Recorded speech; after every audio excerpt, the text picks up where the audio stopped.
disebutkan tentang pengertian wawasan Nusantara atau geopolitik. Di presentasi tadi, pengertian tentang wawasan Nusantara juga sudah disampaikan.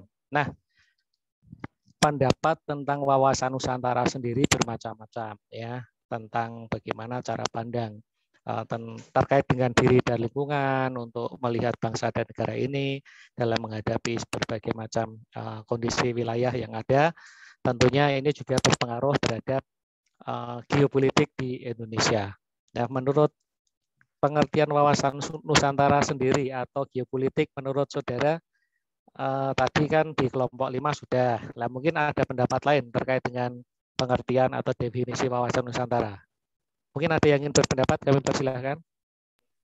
Izin menjawab, Pak. Iya. Silakan. Geopolitik yaitu sistem politik dan segala peraturan yang wujudnya berupa kebijaksanaan maupun strategi nasional di mana kepentingannya memfokuskan pada pertimbangan geografi, wilayah, atau teritorial suatu negara. Nomor absen? Oh, nomor absen 2, Pak. 02. Oh. Ya, oke. Mungkin ada yang lain? Izin masuk, Bapak. Izin ya, menjawab. silakan. Izin menyempurnakan jawabannya punya Elhan. Geopolitik sendiri yaitu suatu sistem politik atau peraturan dalam wujud kebijaksanaan serta strategi nasional yang didorong oleh aspirasi nasional geografik. Bisa dikatakan sebagai wawasan Nusantara. Terima kasih, Bapak. Ya, terima kasih. Mungkin ada lagi satu. Silakan. J. Silakan. Geopolitik berasal dari kata geo atau bumi dan politik yang berarti kekuatan yang didasarkan pada pertimbangan-pertimbangan dasar dalam menentukan alternatif kebijakan nasional untuk mewujudkan tujuan nasional.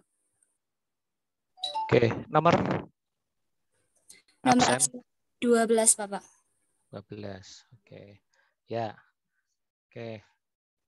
Itu beberapa pengertian tentang atau definisi geopolitik atau wawasan Nusantara.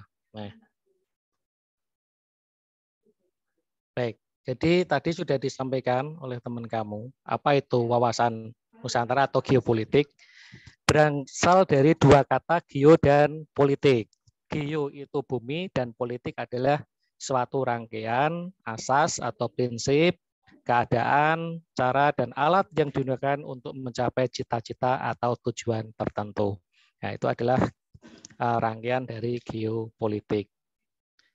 Sedangkan geopolitik itu berarti suatu rangkaian asas atau prinsip keadaan, cara, dan alat yang digunakan untuk mencapai cita-cita atau tujuan negara yang didasarkan atas kondisi geografis negara atau wilayah negara. Nah, tujuan negara kemarin sudah kita pelajari bersama di dalam pembukaan Undang-Undang Dasar 45, ada 4 tujuan negara kita. Tetapi kalau kita melihat atas kondisi geografis negara atau wilayah negara, maka bagaimana kita dapat memajukan kesejahteraan umum, mencerdaskan kehidupan bangsa, ikut melaksanakan perdamaian abadi dan ketertiban sosial. Sehingga disinilah hal-hal yang harus kita capai bersama, bagaimana caranya untuk mencapai hal-hal tersebut.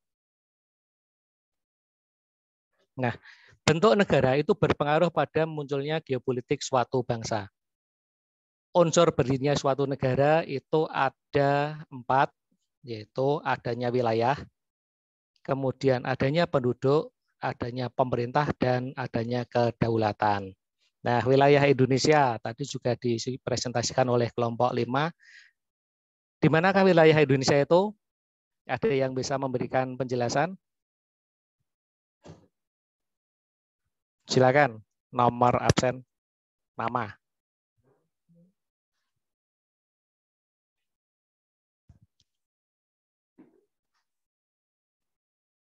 Tadi dipresentasikan kelompok 5 sudah loh. Berarti ada yang tidak memperhatikan ini. Wilayah teritorial Indonesia.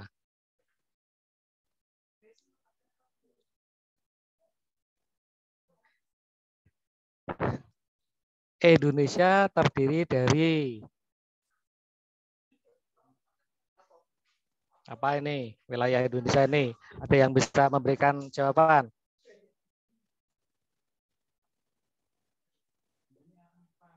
Unsur berdirinya suatu negara ada 4. Ya, ini dipahami ya. Yang pertama adalah wilayah, yang kedua penduduk, yang ketiga adanya pemerintahan, yang 4 adanya kedaulatan. Nah, kalau bentuk negara itu juga bisa dilihat dari faktor geografis. Negara yang dikelilingi daratan atau landlocked states seperti Afghanistan, Laos, Swiss, dan lain-lain. Ini dari segi geografis. Negara dengan sebagian perairan atau laut seperti Irak, Brunei, Meksiko, dan lain-lain. Kalau Indonesia itu negara apa ini? Kalau Indonesia,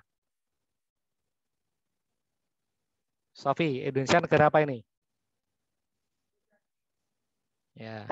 Kalau berdasarkan letak itu Indonesia termasuk negara maritim, Bapak, karena banyak laut gitu. Oh, negara maritim karena banyak laut. Ya, dari faktor geografis ya. Kalau ini pertanyaan bentuk negara dilihat dari faktor geografis. Kalau Australia, Jepang itu adalah negara pulau atau island state.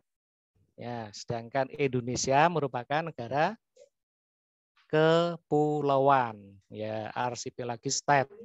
Jadi Indonesia itu seperti Filipina, Mauritius, dan lain-lain. Itu merupakan negara kepulauan. Ini bentuk negara dilihat dari faktor geografis. Kalau nanti ada pertanyaan, bentuk negara Indonesia dilihat dari faktor geografis adalah negara yang dikelilingi lautan, negara perairan, negara pulau, atau negara kepulauan. Jadi saudara-saudara bisa menjawab ya. Indonesia adalah negara kepulauan. Nah, ini. Paham ya? Sampai di sini. Nah, mengapa geopolitik diperlukan? Siapa yang bisa memberikan argumen? Kami persilakan. Sebutkan nomor absennya dan namanya. Mengapa geopolitik diperlukan? Kita diskusi aja sambil belajar bersama. Izin menjawab, Bapak. Oke, silakan. Perkenalkan, saya Amratu Huda, nomor absen 28. Geopolitik diperlukan untuk menentukan pembinaan politik nasional yang didasarkan pada kondisi dan situasi geografis dalam mencapai tujuan negara tersebut. Terima kasih, Bapak. Terima kasih. Mungkin ada lagi yang berpendapat, kami persilakan. Izin masuk, Bapak. Ya, oke, silakan. Kenalkan Bapak, saya Fadia Handayani, nomor absen 06. Oke, silakan. Yaitu untuk memperkuat posisinya terhadap negara lain, untuk memperoleh kedudukan yang penting di antara masyarakat bangsa-bangsa, atau secara lebih tegas lagi untuk menempatkan diri pada posisi yang sejajar di antara negara-negara.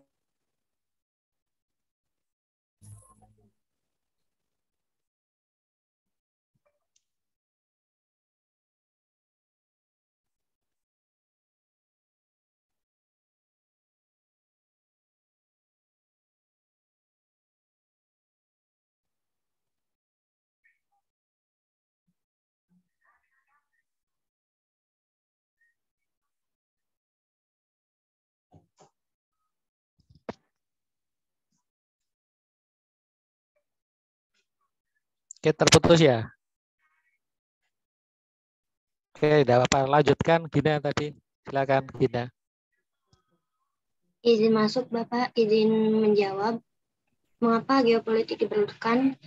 Yang pertama, sebagai perwujudan bentuk wilayah Negara Kesatuan Republik Indonesia yang utuh dan bulat, sebagai penentu batas-batas wilayah negara Indonesia yang disesuaikan dengan asas negara kepulauan sesuai jurisprudensi Mahkamah Internasional tahun 1951 dan pengaturan lalu lintas damai pelayanan yang lebih menjamin keselamatan dan keamanan negara Indonesia. Terima kasih, Bapak. Ya, terima kasih. Mungkin ada lagi? Silakan. Jawab, Bapak. Silakan. Mengapa geopolitik diperlukan? Geopolitik sangat penting bagi negara untuk dapat mempertahankan negara dan berperan penting dalam pembinaan kerjasama dan penyelesaian konflik antar negara. Terima kasih. Oke, terima kasih. Siapa ini? Dewi Puspa absen 54. 54. Oke. Ada lagi? Izin menjawab. Masuk, Bapak. Ya, silakan. Geopolitik diperlukan untuk menentukan letak negara, yaitu letak geografis, letak astronomis, letak geologis, letak maritim, letak geologis. Absen 27 Bapak Mutiara, terima kasih. Ya, terima kasih. Satu lagi tadi, silakan. Izin menjawab, Bapak. Ya. Silakan. Ya, perkenalkan nama saya Mariana Agusti, absen 41. Geopolitik sangat diperlukan untuk menjamin kelangsungan dan perkembangan kehidupan negara yang bersangkutan. Terima kasih, Bapak. Ya, terima kasih. Jawabannya betul semua ya. Jadi mengapa geopolitik diperlukan? Untuk mencapai tujuan dan mempertahankan negara, itu diperlukan cara pandang bangsa atau dikenal dengan wawasan Nusantara. Nah, wawasan nasional itu setiap bangsa berbeda-beda sesuai dengan profil bangsa, sejarah, karakter, ideologi, budaya, politik, dan geografis yang ada di dalam suatu bangsa.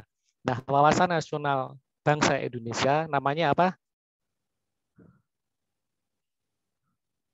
Nah, wawasan Indonesia dinamakan wawasan Nusantara atau geopolitik Indonesia dinamakan wawasan Nusantara. Jadi pengertian wawasan Nusantara, geopolitik atau wawasan nasional Indonesia itu sama ya, yaitu lahirnya konsepsi politik wawasan Nusantara.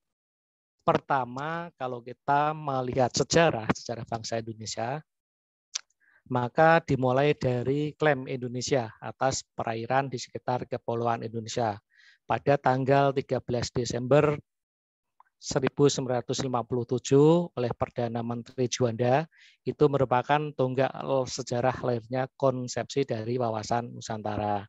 Nah, Indonesia dulu itu negara kepulauan, tetapi terpisah-pisah antara pulau yang satu dengan pulau yang lain.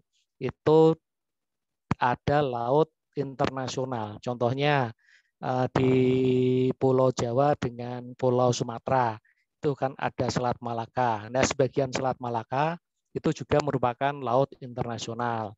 Kemudian antara Pulau Jawa dengan Kalimantan itu juga ada laut internasional. Nah, makanya adanya deklarasi Juanda ini kita mencoba untuk menjadikan satu kesatuan dari wilayah Republik Indonesia.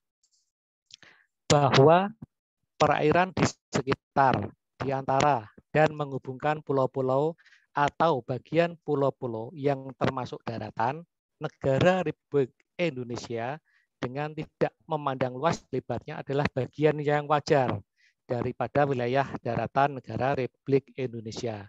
Dan demikian merupakan bagian perairan nasional yang berada di bawah kedaulatan mutlak dari negara Republik Indonesia. Artinya apa?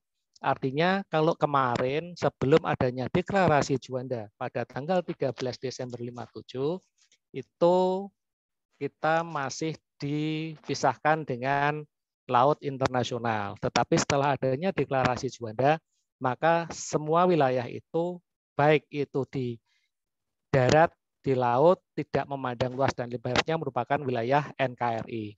Sehingga di situ antara Selat Malaka, kemudian Selat Kalimantan, terus kemudian pulau-pulau yang lain yang terhubung di laut internasional karena dalam wilayah NKRI, maka itu sudah menjadi wilayah NKRI. Nah, pernyataan politik ini ya dinamakan dengan deklarasi Juanda 1957. Jadi sebelum 57 itu kita masih terpisah antara kita mau ke Sumatera, ya maka kita harus melalui laut internasional. Tapi setelah adanya deklarasi Juanda 57, itu sudah menjadi wilayah. Adanya deklarasi Juanda itu karena beberapa hal. Yang pertama adalah bentuk geografi Indonesia. Bahwa Indonesia tadi sebagai negara kepulauan itu terdiri dari berbagai atau beribu-ribu pulau yang memiliki sifat dan corak tersendiri. Kemudian penetapan batas-batas laut. dalam total zona maritim coordinated ordinansi 1939 itu sudah tidak sesuai lagi dengan kepentingan keselamatan dan keamanan negara RI. Jadi kalau dulu itu batas milnya hanya 3 mil dari luas daratan menjorok ke lautan, tapi setelah adanya deklarasi Juanda menjadi 12 mil dari luas daratan yang menjorok ke lautan, tadi yang sudah dipresentasikan oleh kelompok 5. Nah, bahwa setiap negara yang berdaulat itu berhak dan berkewajiban untuk mengambil tindakan yang dipandang perlu untuk melindungi keutuhan dan keselamatan negaranya. Jadi tadi terbentuknya suatu negara kan adanya kedaulatan.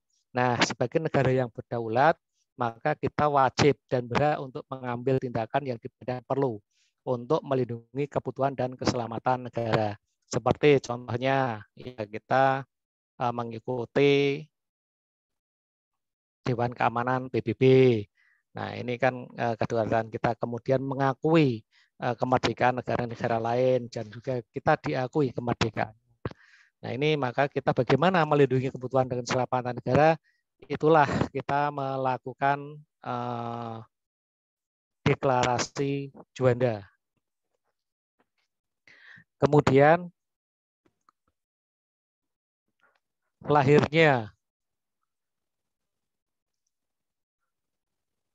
ya ketetapan MPR nomor 4 MPR 1973 tentang GBHN itu juga menjadi salah satu munculnya deklarasi Juanda 1957. Kemudian konsepsi wawasan Nusantara ini merupakan rangkaian rumusan yang merupakan cara pandang Bank Indonesia terhadap diri dan lingkungannya. Bagaimana kita juga mencapai tujuan pembangunan nasional dan lain sebagainya. Nah, dengan demikian apa sih definisi dari wawasan Nusantara? Tadi juga sudah disebutkan bahwa wawasan Nusantara adalah cara pandang dan sikap bangsa Indonesia mengenai diri sendiri dan lingkungannya. Jadi kita melihat dan sikap bangsa kita sendiri serta lingkungan kita, kalau yang geografis yang berwujud kepulauan, dengan mengutamakan persatuan dan kesatuan bangsa, serta kesatuan wilayah dalam menjalankan kehidupan bermasyarakat, berbangsa, dan bernegara untuk mencapai tujuan nasional. Nah, ini adalah definisi dari wawasan Nusantara. Bagaimana kita melihat atau memandang diri kita, lingkungan kita, kemudian mengutamakan kesatuan persatuan, kemudian menjalankan kehidupan berbangsa dan bernegara, mencapai tujuan nasional. Itu yang ingin dicapai di dalam wawasan Nusantara. Nah, perwujudan Kepulauan Nusantara itu sebagai satu kesatuan Polexos Budanekam, ya, dalam arti kesatuan politik, bahwa kita bisa melihat isi dan kekayaan alam yang ada di dalamnya menjadi modal milik bersama, kemudian suku, bangsa, bahasa, penganut kepercayaan, dan sebagainya, itu dalam arti perwujudan Nusantara sebagai satu kesatuan politik. Kemudian kita juga merasa senasib sepenanggungan, sebangsa dan setanah air. Kemudian mempunyai satu tekad yang sama dalam mencapai cita-cita bangsa Indonesia, yaitu mewujudkan masyarakat adil dan makmur. Kemudian Pancasila sebagai satu-satunya falsafah serta ideologi bangsa dan negara dalam rangka untuk menuju tujuan negara. Seluruh Kepulauan Nusantara merupakan satu kesatuan hukum dalam arti bahwa hanya ada satu hukum nasional yang mengabdi pada kepentingan nasional. Kalau kita melihat di pasal 1 ayat 3 di dalam Undang-Undang Dasar 45 disebutkan bahwa negara Indonesia adalah negara hukum. Nah, disinilah bahwa kita mengabdi pada kepentingan nasional hukum yang ada. Itu perwujudan Kepulauan Nusantara sebagai satu kesatuan politik. Kemudian perwujudan Kepulauan Nusantara sebagai satu kesatuan sosial budaya itu mencerminkan adanya perikehidupan bangsa yang merupakan kehidupan yang serasi, terdapatnya tingkat kemajuan masyarakat yang sama, merata, seimbang, dan selaras dalam mencapai kemajuan bangsa.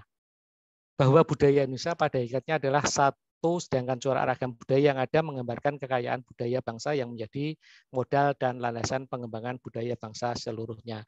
Kalau kita melihat di dalam pasal 32 Undang-Undang Dasar 45 tentang budaya bangsa, bahwa budaya daerah itu menjadi tonggak sebagai budaya nasional yang harus tetap dipelihara. Makanya nanti juga dipelajari ya di dalam pasal 32, dicatat dulu. Pasal-pasal tadi yang saya sebutkan biasanya sering saya keluarkan juga di dalam soal, karena kemarin katanya kesulitan di dalam pasal-pasal. Yang pertama, pasal 1 ayat 3, silakan dicatat. Kemudian pasal 32, ini terkait dengan budaya bangsa. Nah, itu kemudian dalam hal kesatuan ekonomi,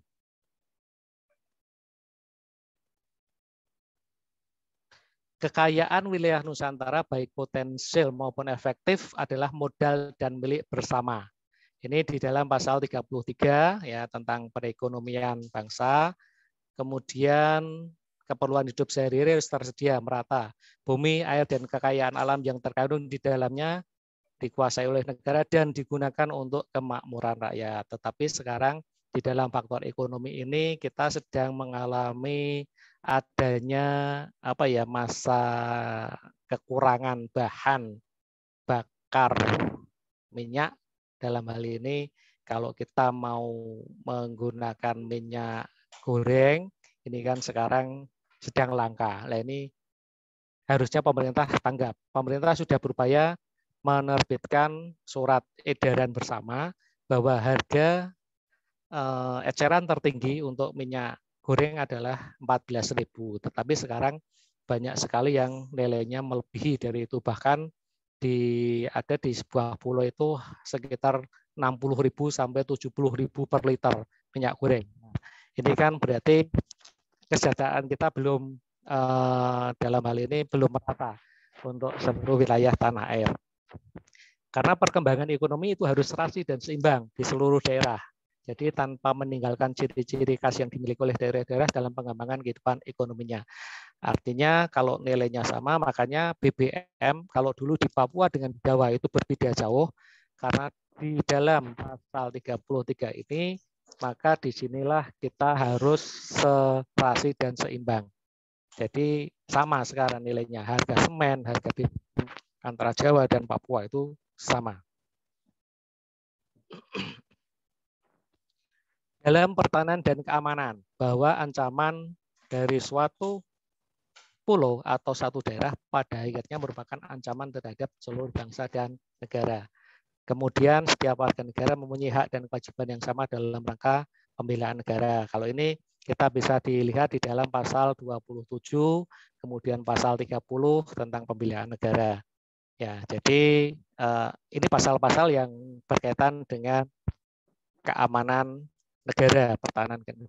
Jadi saudara nanti bisa pelajari juga pasal 27 Undang-Undang Dasar, pasal 30 Undang-Undang Dasar. Nah, kenapa suatu pulau atau daerah ancaman terhadap satu pulau itu merupakan ancaman terhadap seluruh bangsa dan negara? Karena kita sudah merupakan satu kesatuan yang bulat dan utuh. Jadi misalnya ada ancaman terhadap Papua. Nah, maka kita juga harus merasa senasib penanggungan bahwa Papua merupakan wilayah NKRI. Jadi kita harus siap selalu untuk melakukan pembelaan negara. Karena apa? Ya karena memang kita wajib di dalam usaha pembelaan negara. Kalau saudara-saudara sebagai mahasiswa di kebidanan, ya salah satunya ikut serta dalam pembelaan negara apabila ada yang terluka ataupun sakit, nah itu nanti saudara bergerak di bidang seperti itu. Jadi kalau kita mungkin bersama dengan PMI, Palang Merah Indonesia, nah itu sebagai wujud dari pembelaan negara. Setiap warga negara mempunyai hak dan kewajiban yang sama. Jadi saya pun memiliki hak dan kewajiban yang sama seperti saudara-saudara sekalian.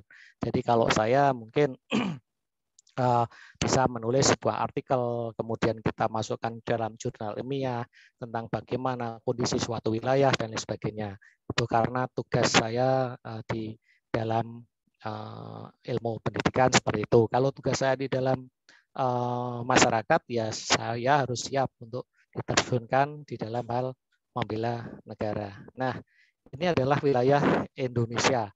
Dulu wilayah ini ya antara Sumatera dan Jawa ini kan terpisah ya. Kemudian antara Kalimantan dengan Sulawesi ini juga terpisah dengan Selat Makassar. Kemudian antara Kalimantan dengan Jawa ini juga ada Laut Jawa yang merupakan perairan nasional. Kemudian antara Pulau Timur dengan Papua ini juga ada Laut Arafuru, ya ini merupakan laut nasional. Ini sebelum adanya deklarasi Juanda kita terpisah-pisah. Ini adalah lingkaran yang biru ini merupakan satu kesatuan dan lautnya ini merupakan laut internasional.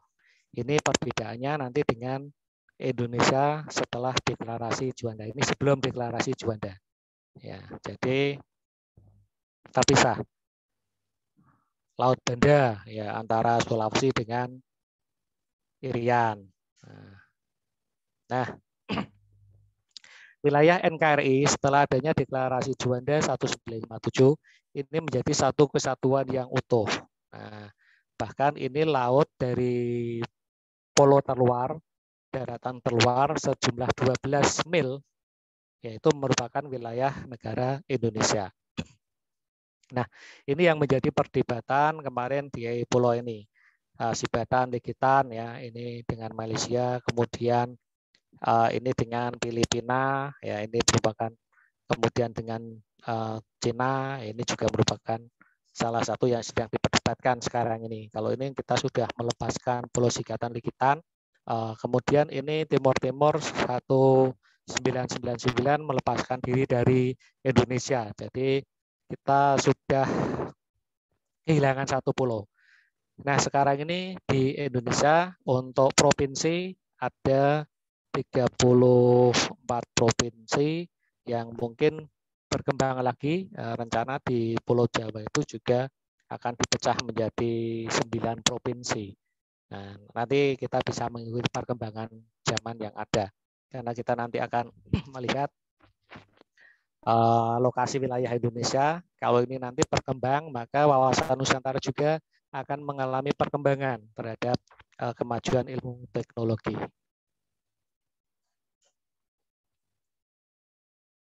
Nah, ini jumlah pulau yang ada di Indonesia. Secara yurisdiksi ada 17.508 pulau. Pulau ya, ini tadi sudah disampaikan juga di kelompok 5.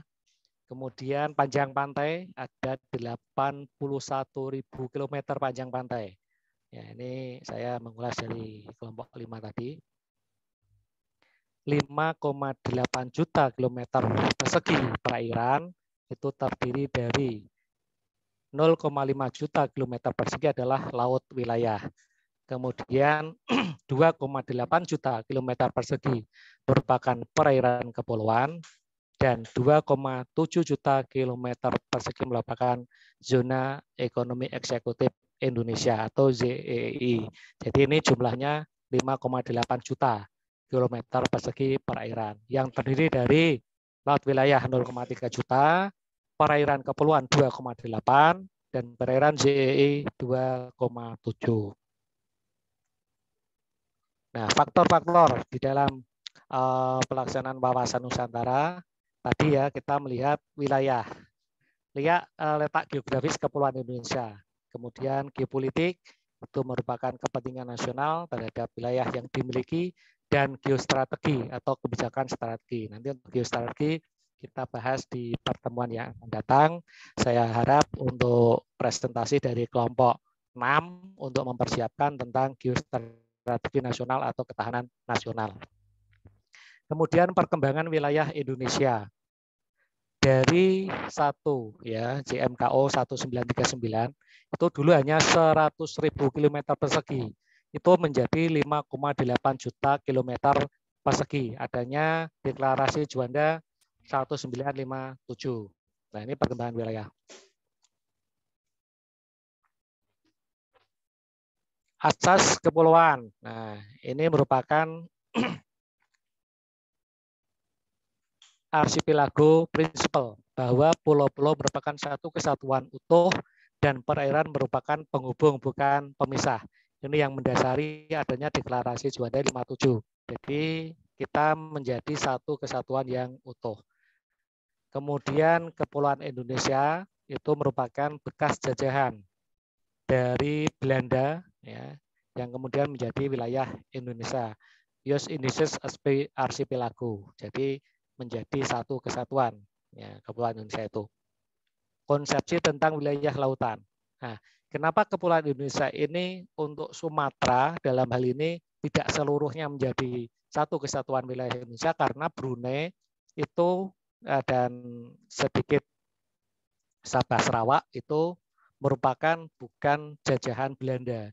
Nah, itu adalah jajahan Inggris. Jadi di sini yang di Kepulauan Indonesia hanya yang merupakan wilayah bekas jajahan Belanda, sehingga Sabah Sarawak itu ikut Malaysia, Brunei sendiri ya menjadi sebuah negara sendiri yang merupakan persemakmuran dari Inggris pada saat itu. Nah, konsepsi tentang wilayah laut. Jadi res nullius itu laut tidak ada yang memiliki. Kemudian res simonis, laut milik bersama, mar liberum, laut terbuka, dan mar closum, laut tertutup. Jadi sebelum adanya UNCLOS 1982 itu bahwa konsepsi tentang wilayah lautan itu ada beberapa konsepnya.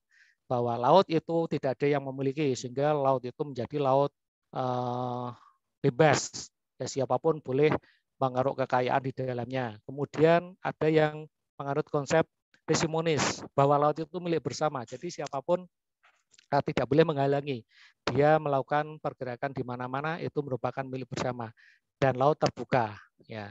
Itu yang laut-laut Samudra Pasifik, kemudian Samudra Atlantik itu merupakan laut yang terbuka. Dan maris closum, laut tertutup.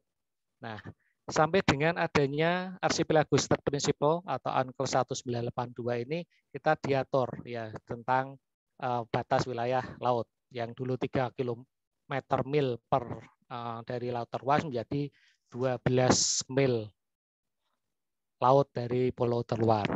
Kemudian karakteristik wilayah Nusantara, letak Indonesia di antara 2 benua dan 2 samudra, yaitu benua apa? Samudra Pasifik dan Samudra Hindia. Ya, benua Asia dan Australia, ya. Geopolitik bangsa, ya. Kalau kita melihat ini sesuai dengan amanat di dalam Pancasila, ya, yang secara tegas dituangkan dalam pembukaan Undang-Undang Dasar 45. Kemudian geostrategi Indonesia adalah keberadaan Indonesia di antara posisi silang dari berbagai aspek. Geografis itu kita di antara 2 benua dan 2 samudra. Dari segi ideologi kita di antara ideologi liberalis dan ideologi komunis. Kemudian dari segi politik letak geostrategi kita di antara demokrasi liberal dan demokrasi rakyat. Ya, ini ada di antara Australia, kemudian Cina, Vietnam, ya, antara blok barat, blok timur, selatan, dan utara. Kemudian ekonomi, ya, jadi ekonomi kita itu ada di antara ekonomi kapitalis dan ekonomi sosialis.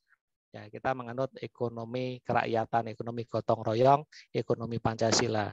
Kemudian dari segi sosial, ya, kita masyarakat yang menganut asas kebersamaan, musyawarah mufakat, gotong royong, tetapi di dalam lokasinya kita di antara individualis di selatan dan sosialis di utara. Ini bentuk sosial. Budayanya juga sama, budaya barat di selatan dan budaya timur di utara. Nah, kemudian pertahanan keamanan, kekuatan maritim atau kekuatan laut, ya, ada di Australia itu kan merupakan salah satu kekuatan maritim. Kemudian kekuatan darat kontinental di utara, ini biasanya di Vietnam. Kalau kita melihat film-film laga, perang, dan sebagainya, mungkin saudara-saudara bisa melihat bahwa tentara-tentara Vietnam itu kan merupakan tentara yang sangat tangguh di dalam hal berperang. Nah, ini merupakan salah satu faktor letak geografis Indonesia yang terletak di antara pertahanan dan keamanan.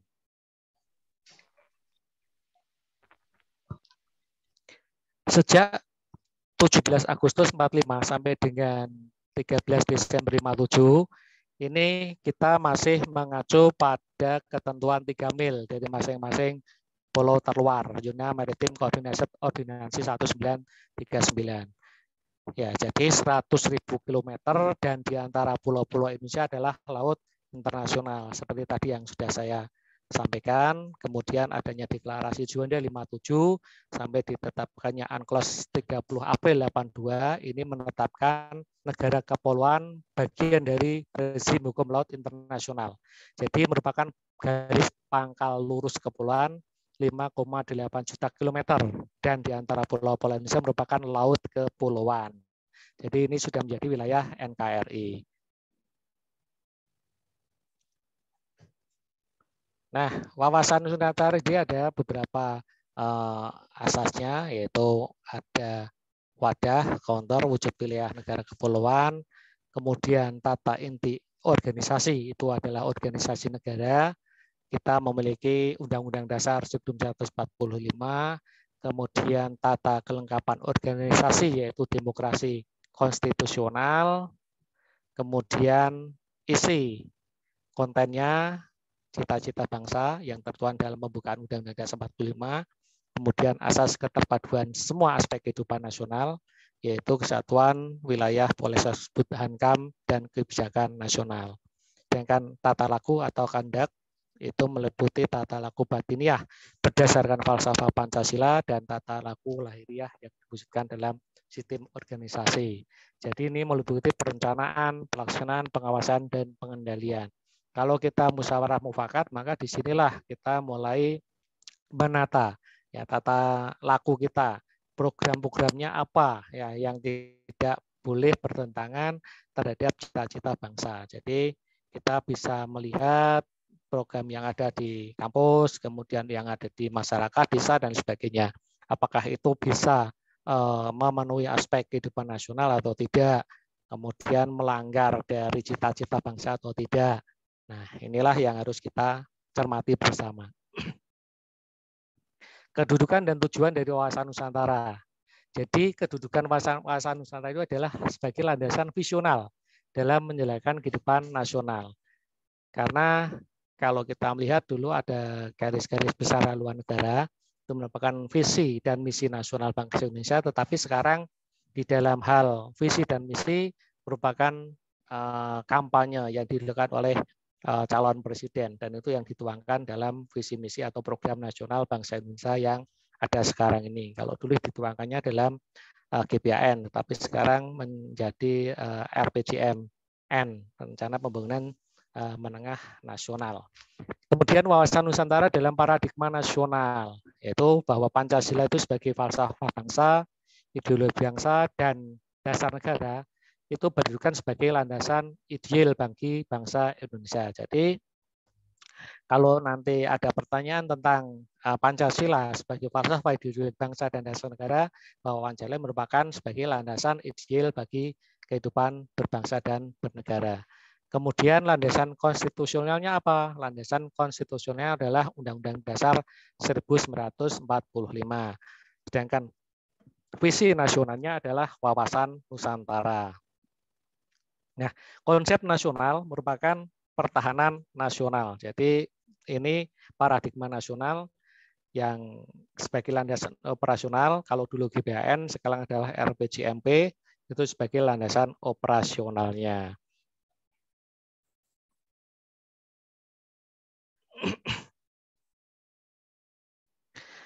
Apa fungsi dari wawasan Nusantara? Ya, sebagai pedoman, kemudian sebagai motivasi, sebagai dorongan, rambu-rambu, ya, dalam menentukan semua kebijakan nasional. Jadi pedoman kita, ya, bagaimana kita melihat diri kita, lingkungan kita, ya, cita-cita yang ingin dicapai, ya, motivasi kita, bagaimana bangsa Indonesia itu dalam mewujudkan cita-cita negara. Dorongan, ya, bagaimana kita menjadi bagian dari bangsa-bangsa yang ada di dunia untuk ikut maju berkembang, ya, menjadi sebuah negara yang diakui keberadaannya. Kemudian rambu-rambu itu kita juga harus melihat ya masyarakat, kesejahteraan masyarakat, kemudian pendidikan masyarakat dan lain sebagainya. Semua itu ditentukan dalam kebijakan nasional agar kita tidak salah langkah di dalam melaksanakan program-program rencana pembangunan jangka menengah maupun jangka panjang. Nah, tujuan dari Wawasan Nusantara adalah mewujudkan nasionalisme yang tinggi. Jadi di segala aspek kehidupan dan lebih mengutamakan kepentingan nasional daripada kepentingan kelompok, golongan, suku, dan daerah. Saudara-saudara, kalau kita melihat ya aspek kehidupan kita, nasionalisme kita itu sekarang sudah mulai agak berkurang ya karena kita lebih condong mengutamakan kepentingan kelompok, golongan, dan daerah. Jadi kepentingan nasional itu mulai ditinggalkan. Nah, ini bagaimana kita bisa mewujudkan nasionalisme yang tinggi. Bagaimana kita sebagai seorang mahasiswa bisa mengutamakan kepentingan nasional daripada kepentingan individu atau kelompok. Nah, ini yang perlu kita cermati bersama, kita lakukan bersama, dan perlu kita wujudkan bersama.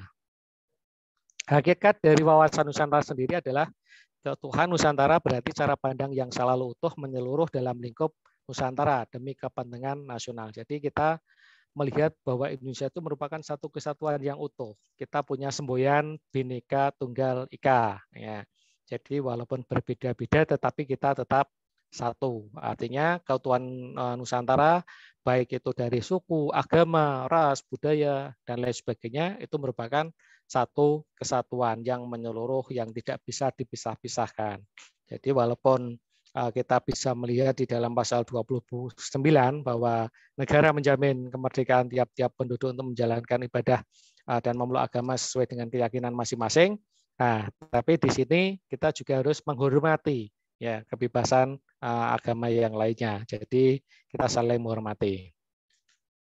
Setiap warga negara Indonesia, aparatur negara haruslah berpikir, bersikap, dan berperilaku secara utuh menyeluruh demi kepentingan bangsa dan negara. Artinya kita sebagai aparatur negara, sebagai warga negara itu harus bersikap dan sama di dalam mewujudkan kepentingan bangsa dan negara. Asas wawasan Nusantara ada 6. Yang pertama adalah asas kepentingan bersama. Kemudian asas keadilan, asas kejujuran, asas solidaritas, asas kerjasama, asas kesetiaan. Ya, ini adalah asas-asas wawasan Nusantara. Arah pandang wawasan Nusantara ada arah pandang ke dalam dan juga arah pandang keluar. Arah pandang ke dalam adalah menjamin terwujudnya persatuan dan kesatuan segenap aspek alamiah maupun sosial, maupun arah pandang keluar yaitu terjaminnya kepentingan nasional dalam menciptakan ketertiban dunia berdasar kemerdekaan, perdamaian abadi, dan keadilan sosial. Ini arah pandang dari wawasan Nusantara. Bagaimana kita melihat persatuan dan kesatuan sebagai aspek alamiah maupun sosial, artinya kita bisa melihat ke dalam bahwa kita itu merupakan satu kesatuan yang utuh. Kemudian kalau cara pandang keluar, itu kita merupakan bagian dari negara-negara yang ada di dunia bisa menciptakan ketertiban umum. Jadi ini sesuai dengan tujuan dari negara Indonesia. Ya. Implementasi wawasan Nusantara dalam kehidupan politik, ekonomi, sosial, dan budaya. Ya, mungkin saudara nanti bisa melihat bagaimana sih implementasi wawasan Nusantara dalam politik. Ya, saudara bisa mengikuti pemilu dan lain sebagainya. Ya, dalam kehidupan ekonomi, saudara bisa berwira swasta dan lain sebagainya. Dalam hidup kehidupan sosial, saudara bisa bergotong royong, pertahanan dan keamanan, saudara mungkin bisa melakukan kegiatan-kegiatan sosial kemanusiaan di dalam hal pengamanan dan keamanan negara. Itu implementasinya adalah tingkah laku saudara dalam kehidupan sehari-hari. Seluruh kehidupan berbangsa dan bernegara itu harus merupakan mengutamakan satu kesatuan wilayah. Jadi pelaksanaan kehidupan politik yang diatur dalam undang-undang politik harus sesuai dengan hukum dan kepentingan bangsa. Sekarang ini ada wacana penambahan masa periode kepemimpinan dari presiden. Nah, ini sedang menjadi wacana. Apakah hal itu boleh? Ya, selama konstitusi membolehkan, maka itu tidak melanggar ketentuan. Tetapi selama konstitusi itu tidak dibolehkan, maka itu melanggar ketentuan. Jadi karena Indonesia adalah negara yang berdasar atas hukum, maka kita harus melihat konstitusi yang ada. Artinya selama ini di dalam pasal 6 maupun pasal 7 bahwa masa jabatan presiden adalah 5 tahun dan sesudahnya dapat dipilih untuk 1 kali masa jabatan. Artinya masa jabatannya hanya 2 kali masa jabatan. Tetapi kalau MPR menghendaki ada 3 kali masa jabatan, bagaimana? Ya harus merubah konstitusi. Nah, kalau hanya diperpanjang bagaimana? Nah, itu menjadi persoalan yang lain. Ya, mungkin kita akan bahas di pertemuan-pertemuan yang lainnya. Kemudian pelaksanaan kehidupan bermasyarakat berbangsa. Ini juga harus berdasarkan pada hukum yang berlaku. Jadi jangan sampai negara kita adalah negara hukum. Yang kaya makin kaya, yang miskin makin miskin. Ya, seperti lagunya Bang Haji Romai Rama itu ya, kalau saudara-saudara pernah mendengar ya. Hukum dulu itu akan hukum rimba yang berlaku. Yang kuat, yang menang, yang berkuasa, yang punya uang. Ya, tetapi yang tidak punya uang walaupun benar bisa dikatakan salah. Itulah hukum rimba yang berlaku pada saat itu. Sekarang kita sudah mulai ada hak asasi manusia di dalam pasal 28. Kita juga sudah mengenal tentang pengertian hukum di dalam hal negara Indonesia adalah negara hukum. Ini jangan bermain-main dengan hukum. Ya. Mengembangkan hak asasi manusia dan sikap pluralisme untuk mempersatukan berbagai suku, agama, ras, dan lain-lain yang berbeda-beda. Jadi pengembangan hak asasi manusia, kalau dulu hanya ada beberapa pasal tentang hak asasi manusia, sekarang sudah tertuang di pasal 28A sampai dengan J. Kemudian sikap pluralisme perbedaan. Jadi perbedaan itu sebagai satu kesatuan untuk menyatukan. Ya, perbedaan itu hikmah kebijaksanaan. Ya, jadi perbedaan itu hal yang wajar. Ya, saudara mungkin beda pendapat dengan yang lainnya, itu wajar. Tetapi bagaimana kita bisa mempersatukan yang berbeda-beda itu menjadi satu. Nah, itulah musyawarah mufakat. Kemudian memperkuat komitmen politik melalui partai politik dan lembaga pemerintah untuk meningkatkan semangat kebangsaan. Di 2024 nanti ada pemilu serentak, ya. Jadi pemilu presiden, DPR, kemudian DPRD 1, DPRD 2, dan DPD itu pada tanggal 14 Februari 2022 hari Rabu. Kemudian pemilu gubernur, wali kota, bupati ya secara serentak pada tanggal 24 November 2024. Nah, disinilah komitmen saudara sebagai warga negara adalah ikut serta dalam melaksanakan pemilu, yaitu dengan memilih salah satu ya partai politik atau salah satu calon yang akan menduduki sebagai jabatan wakil-wakil kita di parlemen. Kemudian meningkatkan peran Indonesia di dunia internasional untuk mempertahankan kedaulatan negara. Nah, ini sekarang kita melihat adanya perang Ukraina dengan Rusia. Bagaimana peran kita? Ya, Indonesia itu juga bisa memberikan masukan ya terhadap negara-negara yang sedang bertikai. Bagaimana ancaman terhadap negara-negara tersebut merupakan imbas juga terhadap negara-negara yang lain. Nah, ini kita bisa mengirimkan, kalau selama ini kita mengirimkan pasukan perdamaian ke Kongo, Libanon, dan sebagainya, mungkin kita bisa ikut serta di dalam pengiriman pasukan-pasukan perdamaian di negara-negara konflik. Pemanfaatan dan pengelolaan sumber daya alam dalam rangka meningkatkan perekonomian nasional dengan asas manfaat, efisien, keadilan, dan kelestarian alam. Jadi wilayah Indonesia merupakan potensi ekonomi yang tinggi baik darat maupun laut. Ya, kita di dalam hal perekonomian kita juga harus memperhatikan keadilan dan keseimbangan antar daerah. Kemudian melibatkan partisipasi masyarakat. Cukup perekonomian Indonesia kan ada 3, ya pemerintah, swasta, dan koperasi. Jadi kita bisa melibatkan di dalam partisipasi rakyat sebagai anggota koperasi, atau mungkin kita berwirausaha dan sebagainya. Ya, tidak harus menjadi pegawai negeri dan lain sebagainya. Nah, ini. Dalam hal kehidupan sosial, ya itu bagaimana kita mewujudkan persatuan bangsa, mengembangkan kehidupan bangsa yang serasi. Walaupun kita berbeda-beda, ras, suku, agama, dan sebagainya, tetapi kita tidak boleh istilahnya menjelek-jelekkan. Ya. Kemudian pengembangan budaya, ya itu juga harus berorientasi pada budaya bangsa. Artinya jangan sampai budaya-budaya Barat yang masuk ke Indonesia itu tidak difilter. Tetapi bagaimana kita bisa mencermati itu sesuai enggak dengan budaya bangsa Indonesia. Nah, kemudian kita juga bisa meningkatkan budaya-budaya daerah yang ada, misalnya mungkin tari-tarian kita, kemudian pusaka-pusaka kita, warisan leluhur kita, ya itu menjadi aset budaya bangsa yang harus kita lestarikan. Dalam hal pertahanan keamanan, ya, jadi kita memberikan kesempatan kepada masyarakat dalam hal pembangunan pertahanan dan keamanan. Ini sekarang sedang dibuka pendaftaran untuk calon tamtama maupun calon bantara. Mungkin saudara yang punya adik yang sudah lulus SMP atau SMA bisa ya ada kesempatan menjadi prajurit TNI. Nah, ini merupakan partisipasi aktif dalam masyarakat, kesempatan membangun rasa persatuan, ya, sehingga ancaman dari satu daerah merupakan ancaman bagi daerah lain, dan membangun TNI yang profesional. Sehingga di sini pertahanan dan keamanan kita, alat-alat alutsista kita sudah mulai berbenah. Ya, kemarin kita pernah kecolongan dengan adanya salah satu alat tempur kita di laut yang tenggelam dan sebagainya.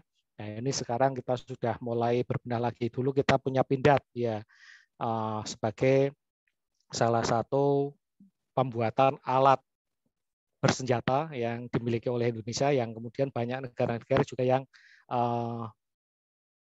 membeli dari Indonesia.